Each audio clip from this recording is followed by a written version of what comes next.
যে আমরা এই রাস্তা হয়ে আসছি 1 ঘন্টা 1 নাগাড়ে লাগছে, খুব শরীরের মধ্যে কিন্তু খবর হয়েছে। এই রাস্তাতে কিন্তু আপনারা দৈনিক আসা যাওয়া করতেছেন, আপনারা এরকম একটা প্রত্যন্ত অঞ্চলে আছেন। তো আমরা যেটা এখানে এসে জানতে পারতেছি যে মিনিমাম আপনারা 40 বছর থেকে এখানে অবস্থান করতেছেন। এই 40 বছরের মধ্যে যে 25 থেকে 30 পরিবার আছে, কোনো পরিবার কোরবান করা হয় না। এবং এখানে আমরা যে সমতলে যারা ব্যবসা বাণিজ্য নিয়ে প্রতিষ্ঠিত অবস্থানে আছে, ওখান থেকে কোনো গরুর গুস্ত তাদেরকে যে কিছু এদিকে আসে না, কেউ বিতরণ করে না, ব্যাপার এরকম না। তো এটা আমরা আগে থেকে কিছুটা জানতে পারছি, যার কারণে একটা মুসলমান ভাই হিসেবে আমরা বাকি যে মুসলমান ভাই তাদের উপরে। কোরবানির ঈদ আমাদের জীবনে প্রতি বছর আনন্দ, ত্যাগ ও ভ্রাতৃত্বের বার্তা নিয়ে আসে। কিন্তু বাস্তবতা হলো, আমাদের দেশের কিছু দুর্গম অঞ্চলে এখনও এমন অনেক পরিবার রয়েছে যাদের জন্য কোরবানির গোশত পাওয়া তো দূরের কথা, এর সুবাসটুকুও যেন এক অচেনা অনুভূতি।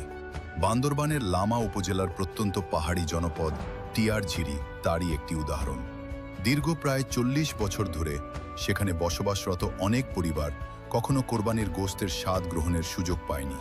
আলহামদুলিল্লাহ, নিঃস্বার্থ সংগঠন বাংলাদেশের উদ্যোগে পরিচালিত সবার জন্য কোরবানির ঈদ প্রকল্পের মাধ্যমে এবছর টিয়ারঝিরি এলাকার 30টি অসচ্ছল পরিবারের পাশে দাঁড়ানোর সৌভাগ্য হয়েছে।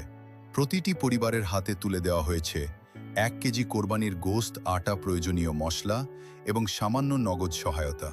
হয়তো তো এই আয়োজন খুব বড় কিছু নয়, কিন্তু একটি পরিবারের মুখে হাসি ফোটানো, ঈদের আনন্দে তাদেরও অংশীদার করা, এটাই ছিল আমাদের সবচেয়ে বড় প্রাপ্তি।